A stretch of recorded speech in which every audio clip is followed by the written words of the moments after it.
Shalom. Puji nama Tuhan. Kita bersyukur Bapak dan Ibu kita boleh ada di minggu yang terakhir di bulan September tahun 2024. Tidak terasa ini adalah hari-hari terakhir di bulan September, dan minggu depan kita akan masuk di bulan yang ke-10. Semakin dekat dengan pengucapan syukur tahunan dan semakin dekat dengan perayaan Natal dan Tahun Baru. Biarlah kita semua berdoa, kita sehat-sehat, kita kuat semua, sehingga memasuki anugerah Tuhan dalam perayaan-perayaan di depan mata kita semua dalam tuntunan dan kemurahan Tuhan. Saya mengawali renungan ini dengan sebuah cerita, sebuah pertanyaan kepada Bapak dan Ibu. Satu kali dalam sebuah kedai kopi, ini karena saya peminat kopi jadi saya pakai ilustrasi tentang kopi. Ada dua orang, sebut si A dan si B. Mereka sedang akan memesan secangkir kopi. Si A karena keterbatasan uang, dia hanya mampu memesan kopi seharga 10.000. Dia pesan, barista, saya kopi 10.000. Lalu si B karena dia cukup berkelimpahan, dia memesan kopi seharga 100.000. Lalu mereka menikmati hari-hari mereka di kedai kopi. Ketika mereka hendak kembali pulang membayar harga kopi mereka, si pemilik kedai kopi berkata, hari ini saya ulang tahun. Jadi semua yang minum di kedai kopi saya diberi gratis minum kopi. Dari kisah ini siapa yang paling beruntung menurut Bapak dan Ibu? Yang mana yang paling beruntung? Puji Tuhan. Yang dua-duanya sebenarnya beruntung, karena dua-duanya dibebaskan dari harga kopi, kasih gratis free kopi. Tetapi yang paling beruntung adalah mereka yang memiliki nominal 100.000. Tidak terkorek uang mereka 100.000 karena ada anugerah yang diberikan oleh pemilik kedai kopi untuk memberikan gratis kopi mereka. Si 10.000 ini mungkin bersyukur juga dalam hatinya, tetapi tingkat bersyukurnya itu mungkin ditambahkan dengan sebuah penyesalan. Kalau saya tahu tadi saya pesan juga yang 100.000, sehingga Bapak dan Ibu kalau pesan di kedai kopi, pesan saja harga tinggi, siapa tahu hari itu ada promo. Kalau tidak ya zong, bayar sendiri. Nah, dari kisah ini kita akan belajar tentang cara memandang anugerah Tuhan. Kisah Simon, sang ahli Taurat, orang Farisi ini digandengkan dengan perempuan berdosa. Bagaimana respon mereka memandang anugerah dari Tuhan, memandang anugerah pengampunan Tuhan, memandang berkat Tuhan, memandang karunia yang Tuhan beri dalam kehidupan mereka. Sehingga mulai di ayatnya yang ke-41 hingga ayatnya yang ke-46, Yesus menggambarkan dua orang yang punya hutang kepada seorang pelepas hutang. Mereka yang punya hutang 5 dinar tidak terlalu bersyukur sekali ketika hutangnya diampuni, dan mereka yang punya hutang 50 dinar bersyukur sekali ketika hutangnya diampuni dan dilepaskan oleh si pelepas hutang. Kita pilah satu-satu. Yang pertama mulai dari ayatnya yang ke-36. Ada seorang Farisi mengundang Yesus untuk datang di rumahnya. Yesus datang ke rumah orang Farisi itu lalu duduk makan. Tokoh yang pertama mewakili kelompok orang Kristen zaman modern yang pertama adalah Simon, si orang Farisi itu.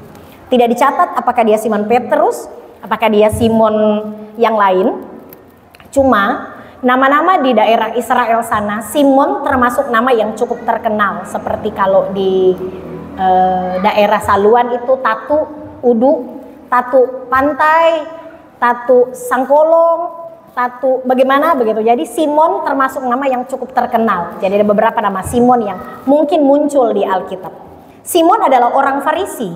Dia adalah orang yang terkenal taat kepada seluruh peraturan-peraturan hukum Taurat. Yang menarik adalah Di ayat 39, Simon hendak mencobai Yesus. Ayat 39, ketika orang Farisi yang mengundang Yesus melihat hal itu, ia berkata dalam hatinya, jika ia ini nabi, tentu ia tahu siapakah dan orang apakah perempuan yang menjamahnya ini. Tentu ia tahu bahwa perempuan itu adalah seorang berdosa. Dari kisah tentang si Simon, kelompok orang pertama yang mewakili kehidupan orang-orang Kristen di zaman modern, versi Simon Petrus, versi Simon si orang Farisi ini, ketika Simon mengundang Yesus untuk datang makan di rumahnya, Simon si orang Farisi ini sedang menunjukkan betapa sucinya dia. Dia sedang menunjukkan dia tidak berdosa. Dia sedang menunjukkan dia baik-baik saja. Orang benar, tidak punya dosa, datang dengan segala keangkuhan dan kesombongan imannya, datang berjumpa dengan Yesus. Nah, kelompok manusia yang kedua adalah perempuan berdosa. Mulai dari ayatnya yang ke-37, ayat 44 dan sampai ayatnya yang ke-46. Perempuan ini tidak dicatat siapa namanya, tapi dari beberapa tafsiran dikatakan bahwa perempuan ini adalah seorang pelacur. Orang yang berdosa, perempuan yang berdosa. Tetapi ketika dia datang menjumpai Yesus, ada perbedaan tindakan. Mulai dari ayatnya yang ke-44-46. Sambil menangis, sambil berpaling kepada perempuan itu, ia berkata kepada Simon, aku masuk ke rumahmu, engkau tidak memberi aku air untuk membasuh kakiku, tetapi dia membasahi kakiku dengan air mata. Simon tidak basuh, tetapi perempuan itu basuh dengan air matanya. Engkau tidak mencium aku, tetapi sejak aku masuk ia tiada henti-hentinya mencium kakiku. Simon tidak sama sekali menunjukkan penghormatan kepada Yesus, tetapi perempuan itu mencium kaki Yesus. Engkau tidak meminyaki kepalaku dengan minyak, tetapi ia meminyaki kakiku dengan minyak yang wangi. Ini merupakan perbedaan tindakan antara Simon si orang Farisi dan perempuan orang yang berdosa ini. Dari dua kelompok manusia ini, dari dua kelompok tokoh ini, kita sementara sedang dipilah oleh persekutuan kita pada saat ini bahwa ada kelompok manusia yang datang berjumpa dengan Tuhan, baik dalam ibadah minggu, baik dalam ibadah kompelsus, dalam ibadah rumah tangga dan lain sebagainya. Pernahkah kita merasa seperti Simon? Datang merasa diri, oh saya ini orang benar, makanya saya datang ke gereja. Saya ini orangnya bersih dan suci, saya datang ke gereja. Atau kita sama seperti perempuan yang berdosa. Karena saya kotor, karena saya berdosa, karena saya hina, karena saya tidak berarti, maka kita datang berjumpa dengan Tuhan dalam persekutuan. Kira-kira Bapak dan Ibu masuk kelompok Simon atau masuk kelompok orang berdosa? Jawab dalam hati, ekspresi muka menentukan. Saya lihat dari sini ekspresi-ekspresi Simon yang muncul. Itu ekspresinya Simon. Tetapi kalau ekspresinya orang berdosa, dia agak-agak malu-malu. Itu ekspresinya orang berdosa. Perhatikan, kalau masuk gereja ada yang orang datang bawa Alkitab dengan tegak, dada membusung, Simon pasti itu.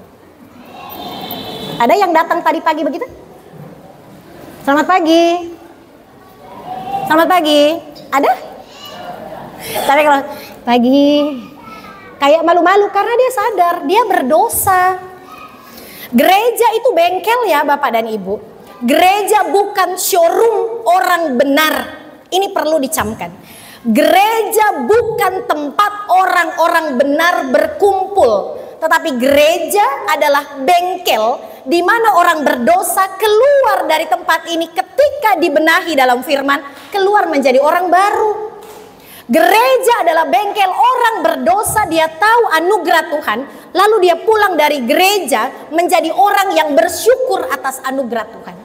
Gereja bukan showroom orang benar, bukan orang-orang benar yang berkumpul di tempat ini, tetapi gereja adalah bengkel kita yang sakit-sakit hati, keluar dari tempat ini jadi orang yang pengampun.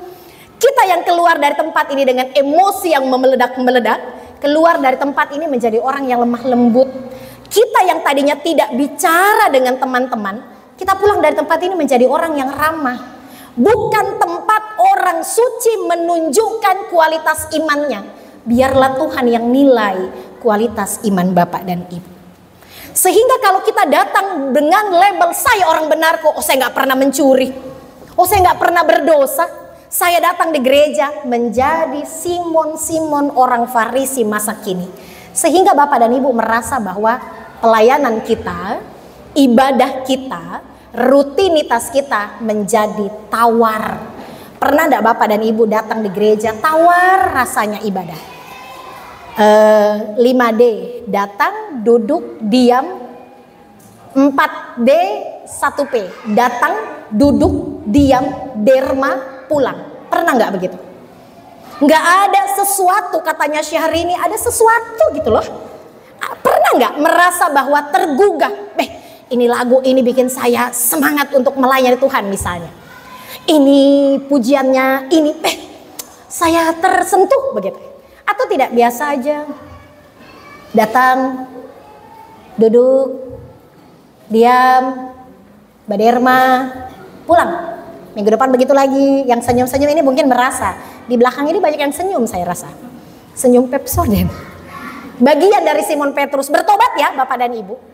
Kalau ada yang cuma datang, duduk, diam, baderma, lalu Bapak dan Ibu pulang dengan tangan yang hampa, tidak ada sesuatu yang membuat Bapak dan Ibu merasa tergugah untuk datang kepada Tuhan, maka Bapak dan Ibu seperti orang Farisi, Simon, yang dihapuskan hutangnya 5 dinar dan yang diberikan kebebasan kopi seharga 10.000. Karena kita nggak merasa diampuni, karena kita merasa benar, karena kita merasa hebat, karena kita merasa suci, karena kita merasa bahwa kita yang mau, kita yang tahu semuanya. Oh salah tadi itu lagu itu, sebenarnya penada itu ke G ke F, salah itu. Oh salah itu Ibu Pendeta, sebenarnya Ibu Pendeta Khotbah harusnya begini. Ada nggak yang kira-kira begitu? Itu kira-kira 10.000 DP kopi. Tetapi kalau yang merasa bahwa Tuhan terima kasih atas pengampunanmu, kita merasa bahwa kehadiran kita di tempat ini karena anugerah Tuhan, karena Tuhan mengampuni, maka tidak ada alasan bagi kita untuk memegahkan diri. Dan orang-orang yang seperti perempuan berdosa, karena dia tahu hidup ini anugerah, pelayanan ini anugerah, karena Tuhan mengampuni, karena Tuhan berkehendak, maka Tuhan kasih hidup. Karena Tuhan berkehendak, maka Tuhan kasih talenta. Karena Tuhan berkehendak, maka Tuhan memberikan anugerah. Maka 1-2 kali kita tersandung dengan beberapa pergumulan, kita tidak lari tinggalkan Tuhan. Karena kita tahu hidup ini anugerah. Kita melayani bukan karena kita mampu, tetapi karena Tuhan memberi anugerah itu. Sehingga ya 1-2 kali tersandung dengan pergumulan, kita tetap setia melayani Tuhan. Kalau orang-orang yang merasa suci, benar, kudus, hidup tidak pernah bercacat celah di hadapan Tuhan, kita merasa selalu benar dan Tuhan yang selalu salah dalam perjalanan kehidupan kita. Dari pesan firman Tuhan, khotbah pada saat ini memberikan pemahaman kepada kita semua bagaimana kita memandang anugerah pengampunan Tuhan. Kita orang berdosa. Tanpa kematian Kristus di atas kayu salib, tidak mungkin kita hidup dalam anugerah yang kekal. Oleh karena itu, jangan menjadi Simon masa kini, tetapi jadilah perempuan yang berdosa, yang memandang anugerah pengampunan Tuhan sebagai satu-satunya karunia yang memungkinkan kita untuk hidup. Memandang pengampunan Tuhan dengan harga yang mahal, dengan harga yang mahal datang di rumah Tuhan dengan rasa sesal dan malu, bukan dalam kesombongan iman. Datang berjumpa dengan Tuhan, minta Tuhan ubahkan, bukan memohon Tuhan yang berubah untuk kemauan kita. Minta Tuhan yang pulihkan perjalanan kehidupan kita, supaya hidup kita semakin merendahkan diri di hadapan Tuhan. Motivasi kita datang di tempat ini menunjukkan kualitas iman kita kepada Kristus. Silakan Bapak dan Ibu memilih di minggu yang terakhir di bulan September ini, mau jadi siapa saya? Mau jadi Simon orang Farisi yang merasa benar, hebat, suci, tak berdosa, tak bercacat, tak bercela, lalu hidup dalam kesombongan iman? Atau kita menjadi perempuan-perempuan yang berdosa dengan rasa sesal dan malu datang kepada Tuhan dengan segala kerendahan hati, bersyukur atas pengampunan yang Tuhan beri dalam hidup kita. Terpujilah Kristus dengan firman-Nya. Amin.